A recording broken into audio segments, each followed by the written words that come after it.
નમસ્કાર વિદ્યાર્થી મિત્રો, વેદ ડિજિટલ એજ્યુકેશનમાં આપનું હાર્દિક સ્વાગત છે। આજે આપણે ધોરણ 12 વિષય મનોવિજ્ઞાન ચેપ્ટર 7 ના સ્વાધ્યાયના સોલ્યુશનની સંપૂર્ણ ચર્ચા કરીશું। તો જો તમે ચેનલમાં નવા હોય તો ચેનલને સબસ્ક્રાઇબ કરી દો જેથી તમામ વિષયની માહિતી તમને મળતી રહે। તો ચાલો શરૂ કરીએ। ચેપ્ટર 7 સલાહ અને મનોપચાર।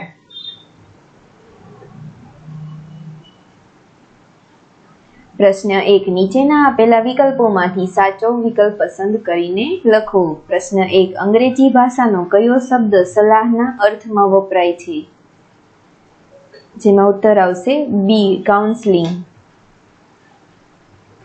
પ્રશ્ન 2 સલાહ પ્રક્રિયાના કેટલા સોપાનો બ્રોમર અને સોસ્ટ્રેમે દર્શાવ્યા છે? જેમાં ઉત્તર આવશે સી 7। પ્રશ્ન 3 અસરકારક સલાહના લક્ષણો નીચેનામાંથી કોણે દર્શાવ્યા છે? જેમાં ઉત્તર આવશે એ પેટરસન। પ્રશ્ન 4 એપીજીએ દ્વારા દર્શાવેલ આચાર સંહિતાના મુખ્ય કેટલા વિભાગો છે? જેમાં ઉત્તર આવશે સી 4। પ્રશ્ન 5 નેવીજીએ દ્વારા કઈ સાલમાં આચાર સંહિતાની ભલામણો થઈ છે? જેમાં ઉત્તર આવશે એ ઈસવીસન 1980। પ્રશ્ન 6 મનોપચાર એટલે માનસિક રોગોનો મનોવૈજ્ઞાનિક પદ્ધતિથી ઉપચાર। આ વ્યાખ્યા કોણે આપી? જેમાં ઉત્તર આવશે બી જેમ્સ ડ્રેવર। પ્રશ્ન 7 મનોવિશ્લેષણાત્મક અભિગમ સાથે કોનું નામ જોડાયેલું છે? જેમાં ઉત્તર આવશે બી ફ્રોઈડ। પ્રશ્ન 8 મુક્ત સાહચર્ય પદ્ધતિ કોણે આપી છે? જેમાં ઉત્તર આવશે બી ફ્રોઈડ। પ્રશ્ન 9 અષ્ટાંગ યોગના કેટલા સોપાનો છે? જેમાં ઉત્તર આવશે સી 8। પ્રશ્ન 10 મહર્ષિ મહેશ યોગી દ્વારા કયા સાધનનો પ્રસાર થયો છે? જેમાં ઉત્તર આવશે બી ભાવાતીત। આગળ વધતા પહેલા અમારી એપ્લિકેશન છે વેદ ડિજિટલ એજ્યુકેશન, જેને ગૂગલ પ્લે સ્ટોર પરથી ઇન્સ્ટોલ કરો। ઇન્સ્ટોલ કર્યા બાદ ઓપન બટન પર ક્લિક કરો। ત્યારબાદ અહીં તમારો મોબાઈલ નંબર અને સેન્ડ ઓટીપી પર ક્લિક કરો, એટલે 4 અંકનો ઓટીપી આવશે, તેને એન્ટર કરો એટલે લોગિન થઈ જશો। ત્યારબાદ આ પ્રકારનું પેજ ઓપન થશે। અહીં ગુજરાત સરકાર દ્વારા પ્રકાશિત એકમ કસોટીના પેપર સોલ્યુશન, એ ઉપરાંત અહીંથી તમને તમામ ઇમ્પોર્ટન્ટ માહિતી અને બોર્ડ દ્વારા પ્રકાશિત પેપરના સોલ્યુશન, એ ઉપરાંત યુટ્યુબ વિડીયોઝમાં જે તે ધોરણના પ્રકરણ વાઇઝ સોલ્યુશન, જેમાં પાઠની સમજૂતી, સ્વાધ્યાય સોલ્યુશન, આ પ્રકારના તમામ વિષયોની માહિતી તમને અહીંથી મળતી રહેશે। તો આ માહિતી તમારા મિત્રો કે સગા સંબંધીઓ સાથે શેર કરો। ચાલો આગળ વધીએ। પ્રશ્ન 2 નીચેના પ્રશ્નોના ઉત્તર એક વાક્યમાં લખો। પ્રશ્ન 1 સલાહમાં ઓછામાં ઓછા કેટલા માણસો પ્રત્યક્ષ સંપર્કમાં આવે છે? જેનો ઉત્તર છે સલાહમાં ઓછામાં ઓછા 2 માણસો પ્રત્યક્ષ સંપર્કમાં આવે છે। પ્રશ્ન 2 સલાહની વ્યાખ્યામાં કયા 3 સામાન્ય તત્વો જોવા મળે છે? જેમાં ઉત્તર આવશે લેવિસના મતે સલાહની વ્યાખ્યામાં આ 3 સામાન્ય તત્વો જોવા મળે છે। પહેલું છે સલાહાર્થી, બીજું છે સલાહકાર અને ત્રીજું છે પારસ્પરિક આંતરક્રિયા। પ્રશ્ન 3 સલાહ પ્રક્રિયાનું પ્રથમ સોપાન કયું છે? જેમાં ઉત્તર આવશે સલાહ પ્રક્રિયાનું પ્રથમ સોપાન સલાહાર્થીના આવવાનો હેતુ જાણવો છે। પ્રશ્ન 4 એપીજીએનું પૂરું નામ શું છે? જેમાં ઉત્તર આવશે એપીજીએનું પૂરું નામ American personal and guidance association છે। પ્રશ્ન 5 મનોપચારની પ્રક્રિયાના તબક્કાના નામ આપો। જેમાં ઉત્તર છે મનોપચારની પ્રક્રિયાના મુખ્ય 3 તબક્કા છે, જેમાં પહેલું છે આરંભનો તબક્કો, બીજું મધ્યનો તબક્કો અને ત્રીજું અંતિમ તબક્કો। પ્રશ્ન 6 વાર્તનિક અભિગમનું વર્તનોપચાર નામ કોણે આપ્યું? જેનો ઉત્તર છે ઈસવીસન 1950માં મનોવૈજ્ઞાનિક લેન્સ અને સ્કિનરે વાર્તનિક અભિગમનું નામ વર્તનોપચાર આપ્યો। પ્રશ્ન 7 પ્રતીક વિનિમય પદ્ધતિ કેવા પ્રતીકો અપાય છે? જેમાં ઉત્તર આવશે પ્રતીક વિનિમય પદ્ધતિમાં કાર્ડ કે ધાતુની ચકતી જેવા પ્રતીકો અપાય છે। પ્રશ્ન 8 બોધાત્મક ઉપચાર પદ્ધતિ કોણે આપી? જેમાં ઉત્તર આવશે આલ્બર્ટ એલિસ અને એરોન બેકે આપી હતી। પ્રશ્ન 9 તાર્કિક ભાવાત્મક ઉપચાર પદ્ધતિ કોણે આપી? જેમાં ઉત્તર આવશે આલ્બર્ટ એલિસે આપી હતી। પ્રશ્ન 10 રોજર્સનો અભિગમ કયા નામથી ઓળખાય છે? જેમાં ઉત્તર આવશે કાર્લ રોજર્સનો અભિગમ સલાહાર્થી કે અસીલ કેન્દ્રિત અભિગમ નામથી ઓળખાય છે।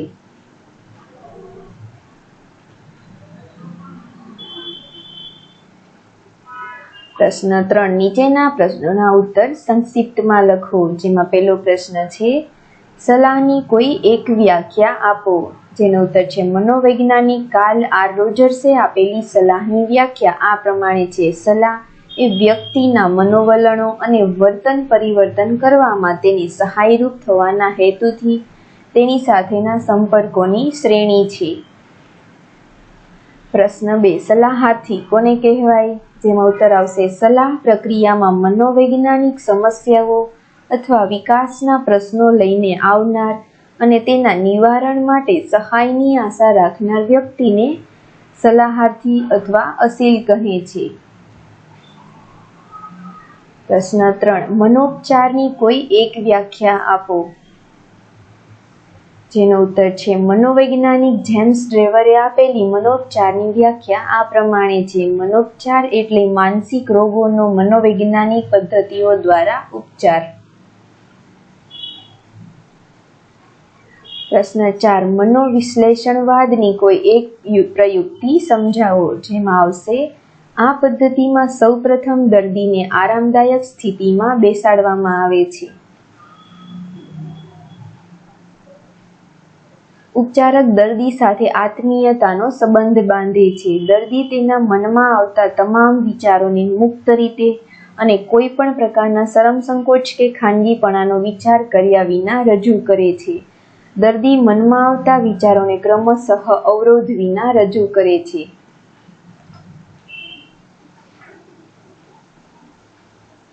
મુક્ત રીતે રજૂ થયેલા આ વિચારો દ્વારા દર્દીના મનમાં મીટ થયેલી સામગ્રી અને આંતરિક સંઘર્ષો બહાર આવે છે।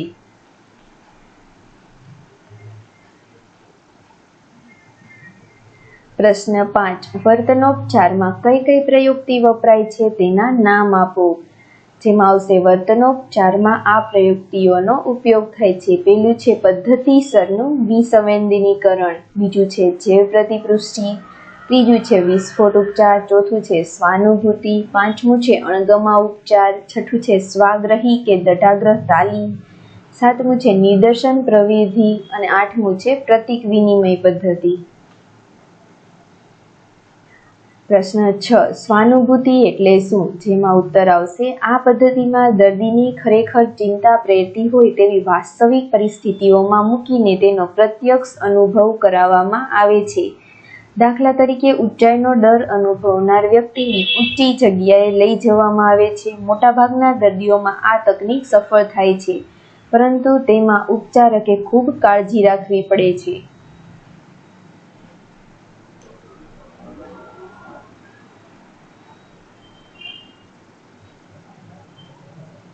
પ્રશ્ન 7 યોગનો અર્થ સ્પષ્ટ કરો। જેનો ઉત્તર આવશે શ્રીમદ ભગવદ્ ગીતામાં યોગની વ્યાખ્યા આપતા જણાવ્યું છે કે સમત્વ યોગ ઉચ્ચયતે, જેનો અર્થ થશે સમતા એ જ યોગ।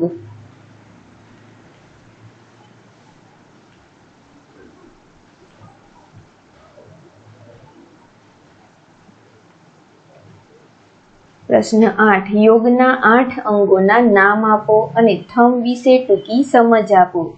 જેમાં આવશે યોગના 8 અંગોના નામ આ પ્રમાણે છે। જેમાં આવશે યમ, નિયમ, આસન, પ્રાણાયામ, પ્રત્યાહાર, ધારણા, ધ્યાન અને સમાધિ। જેમાં પહેલું છે યમ।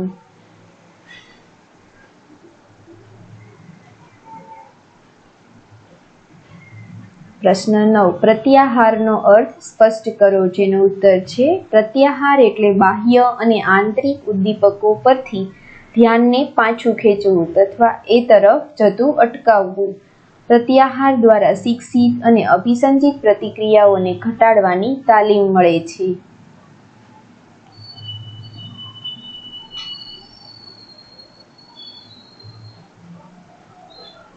પ્રશ્ન 10. ધ્યાનના ફાયદા વર્ણવો, જેનો ઉત્તર છે ધ્યાન એ અષ્ટાંગ યોગનું 7મું પગથિયું છે. માનસિક સ્વાસ્થ્યની જાળવણી અને વૃદ્ધિ માટે ધ્યાનનો ઉપયોગ થાય છે.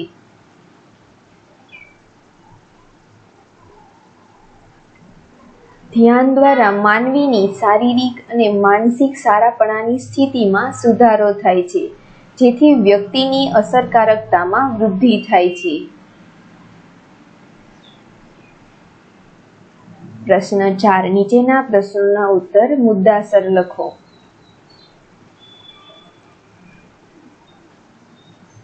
પ્રશ્ન 1. સલાહનો અર્થ સ્પષ્ટ કરો, જેમાં ઉત્તર આવશે સલાહ માટે અંગ્રેજી ભાષામાં કાઉન્સેલિંગ શબ્દ વપરાય છે.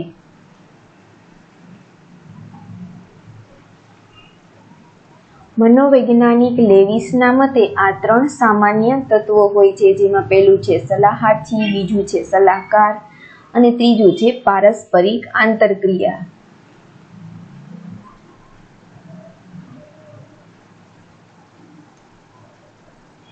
પ્રશ્ન 2. સલાહાર્થી અને સલાહકારનો અર્થ સમજાવો, જેનો ઉત્તર આ પ્રમાણે છે. તમે વિડીયોને પોઝ કરીને વાંચી શકો છો.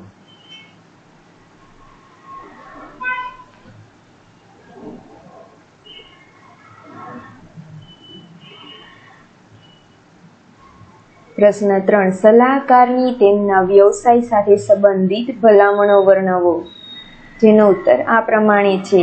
પહેલું છે સલાહકારને પોતાની જાત વિશે ભાન અને સમજણ હોવા જોઈએ.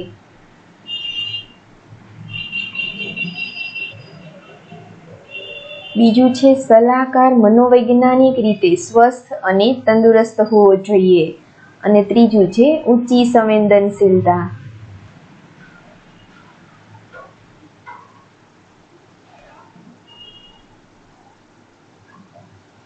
ચોથું છે ખુલ્લું માનસ.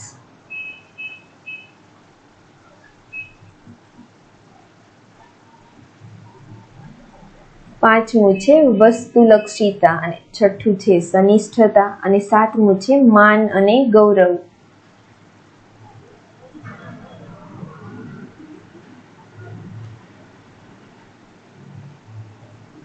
આઠમું છે સલાહકારે સલાહાર્થી પ્રત્યે પૂરી તન્મયતાથી ધ્યાન આપવાનું હોય છે.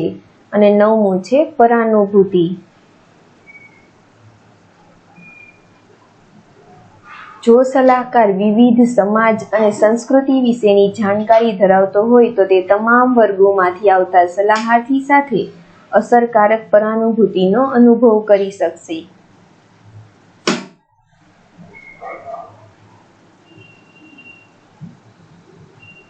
પ્રશ્ન 4. મનોપચાર અને સલાહ માટેના 3 તફાવતો લખો, જેનો ઉત્તર આ પ્રમાણે છે.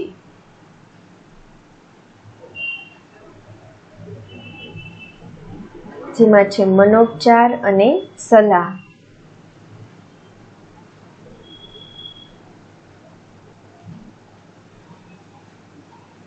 મનોપચાર તીવ્ર સ્વરૂપની આવેગાત્મક સમસ્યાઓ અને સૌમ્ય મનોવિકૃતિઓની સારવાર સાથે સંબંધ ધરાવે છે, જ્યારે સલાહ સામાન્ય રીતે વ્યક્તિની હળવા સ્વરૂપની આવેગાત્મક સમસ્યાઓનો ઉકેલ સાથે સંબંધ ધરાવે છે.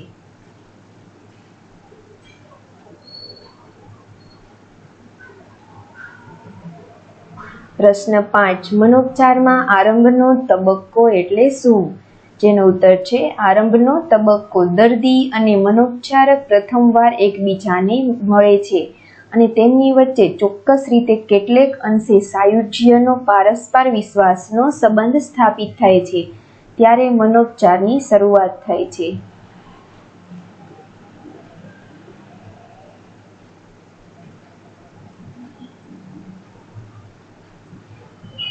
પ્રશ્ન 6 સ્વપ્ન વિશ્લેષણ પદ્ધતિની સમજૂતી આપો, જેનો ઉત્તર છે સ્વપ્ન અર્થઘટન પદ્ધતિમાં મનોપચાર દર્દીને આવતા સ્વપ્નોનું મનોવૈજ્ઞાનિક રીતે અર્થઘટન અને વિશ્લેષણ કરે છે.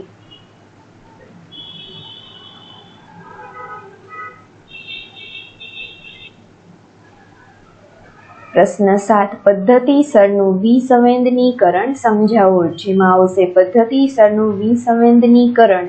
આ પદ્ધતિમાં ઉપચારક એ વાતનો સ્વીકાર કરે છે કે તે વ્યક્તિ એકસાથે ચિંતિત અને તણાવ રહિત રહી શકે નહીં. આ માટે ઉપચારક મુલાકાત, તણાવ મુક્તિની તાલીમ, ચિંતાના શ્રેણીક્રમની રચના અને વિસંવેદનીકરણ જેવા પગથિયાનો ઉપયોગ કરે છે.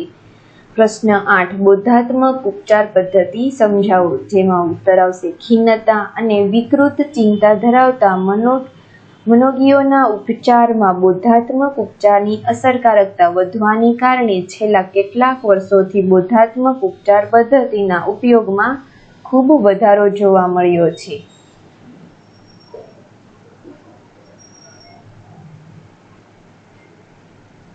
આ અભિગમમાં દર્દીને પોતાના બિનઅસરકારક અને હાનિકારક વિચારોને પડકાર આપવાનું શીખવવામાં આવે છે.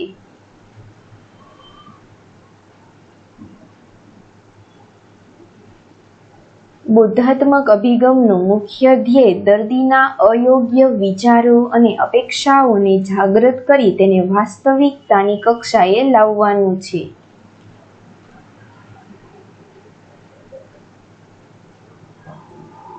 પેલું છે બોધાત્મક ઉપચાર પદ્ધતિ. એરોન બેન્કે વિકસાવેલી બોધાત્મક ઉપચાર પદ્ધતિ ખિન્નતાના મનોરોગીઓ માટે વ્યાપક પ્રમાણમાં ઉપયોગમાં લેવામાં આવે છે.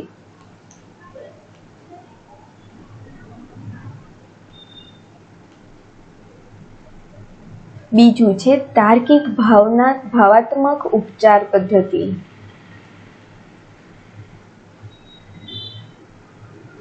એલિસની આ પદ્ધતિ દર્દીની સ્વમૂલ્યાંકન અને માન્યતાના તંત્રનું પુનઃઘડતર કરી તેની વિચાર પ્રક્રિયાને બદલવાનો પ્રયત્ન કરે છે.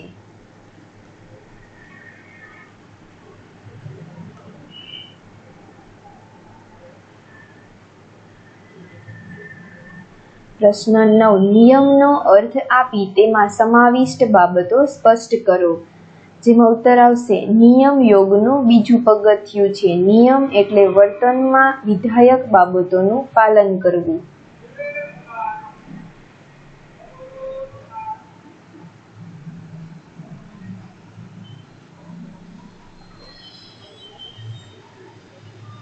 પ્રશ્ન 10 પ્રાણાયામ વિશે નોંધ લખો, જેમાં પ્રાણાયામ એટલે શું થશે તો પ્રાણાયામ યોગનું ચોથું પગથિયું છે. પ્રાણાયામ એટલે પ્રાણ પરનો કાબુ.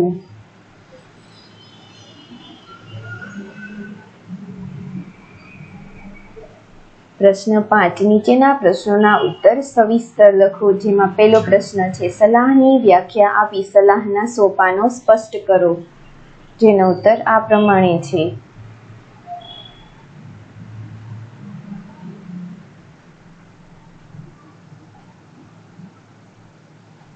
સલાહનો અર્થ. સલાહ એ સહાય ઈચ્છતા સલાહાર્થી અને સહાય આપી શકે તેવા તાલીમ પામેલા અને કેળવાયેલા સલાહકાર વચ્ચે જોડતી પારસ્પરિક પ્રક્રિયા છે.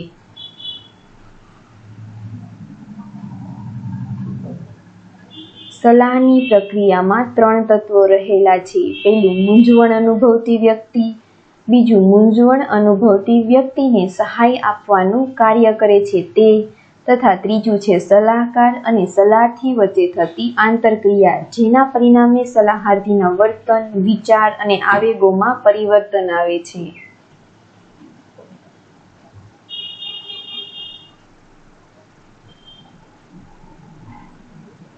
સલાહની વ્યાખ્યા. કેટલાક મનોવૈજ્ઞાનિકોએ આપેલી સલાહની વ્યાખ્યા નીચે પ્રમાણે છે.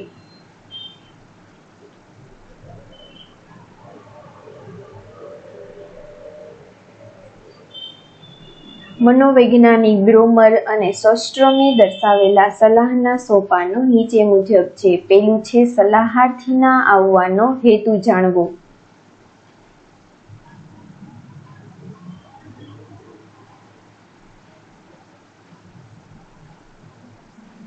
બીજું છે સલાહ સંબંધની સ્થાપના કરવી, અને ત્રીજું છે સંરચના અને ધ્યેયો નક્કી કરવા.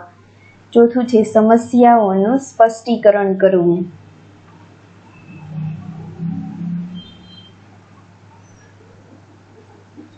પાંચમું છે સમસ્યાઓ અને ધ્યેયો સાથે કામ લેવું. છઠ્ઠું છે કાર્ય યોજના ઘડવી.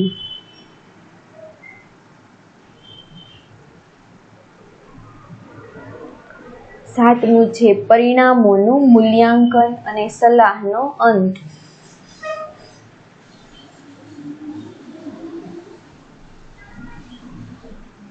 બીજું છે સલાહની આચારસંહિતા વિશે નોંધ લખો, જેમાં પહેલું છે સલાહકારનો સલાહાર્થી સાથેનો સંબંધ.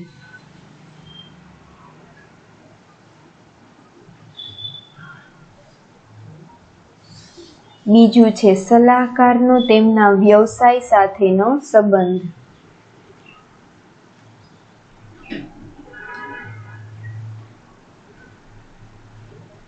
ત્રીજું છે સલાહકારનો ભલામણ સંસ્થાઓ સાથેનો સંબંધ.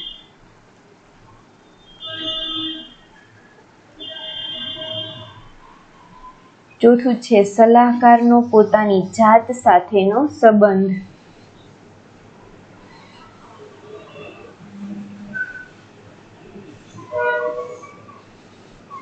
ત્રીજું રોજર્સના અસીલ કેન્દ્રિત અભિગમ વિશે નોંધ લખો, જેમાં આવશે કાર્લ રોજર્સના અસીલ કેન્દ્રિત અભિગમની સમજૂતી નીચે પ્રમાણે છે.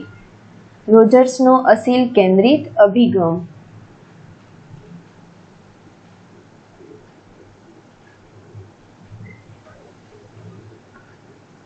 કાર્લ રોજર્સના મતે દરેક વ્યક્તિનું ધ્યેય સંપૂર્ણ અને કાર્યરત બનવાનું હોય છે. વ્યક્તિ હંમેશા કાર્યરત રહેવાનું ઈચ્છે છે.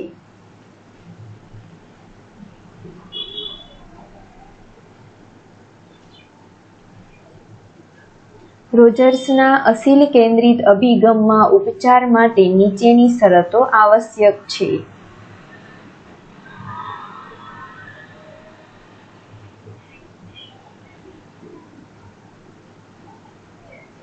ઉપચાર પ્રક્રિયાની શરૂઆત થતાં જ દર્દી હળવાશ અનુભવે છે અને તેના વિચારોનું પુનઃસંગઠન થાય છે.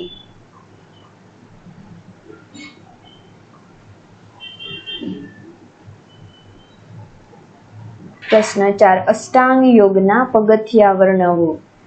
જેમાં ઉત્તર આવશે માનવીની શારીરિક બીમારીઓ કે માનસિક યાતનાઓનો સચોટ ઇલાજ યોગ પાસે છે. યોગ અંગો અને અવયવોને કાર્યક્ષમ બનાવી શરીરની આંતરિક પ્રક્રિયાઓ પર શુભ અસર કરે છે.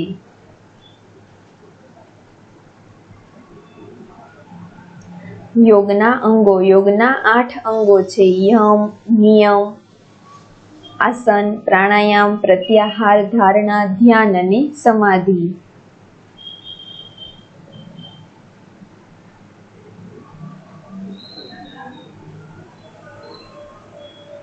પહેલું છે યમ.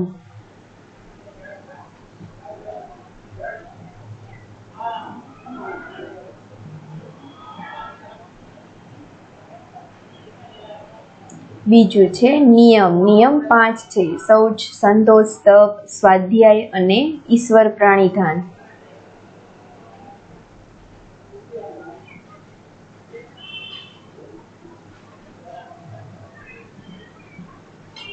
ત્રીજું છે આસન અને ચોથું છે પ્રાણાયામ.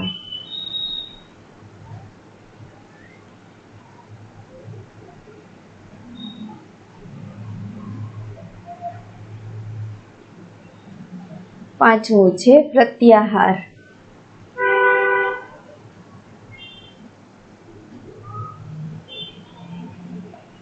છઠ્ઠું છે ધારણા, સાતમું છે ધ્યાન અને આઠમું છે સમાધિ.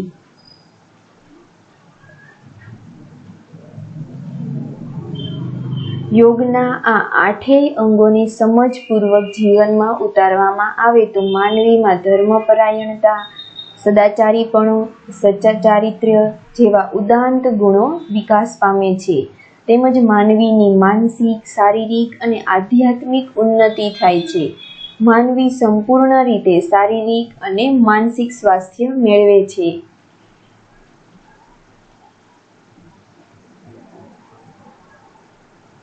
પ્રશ્ન 5. ભાવાતીત ધ્યાન વિશે નોંધ લખો. જેમાં આવશે આધુનિક સમયમાં ભારત સહિત વિશ્વના અનેક દેશોમાં યોગના 7મા પગથિયાનો એક અલગ ઉપચાર તરીકે ઉપયોગ થઈ રહ્યો છે.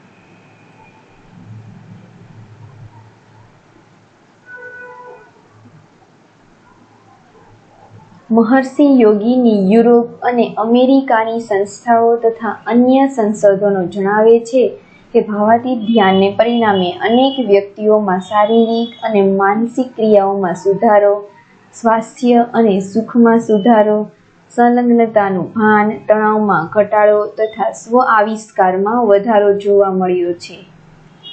Thank you.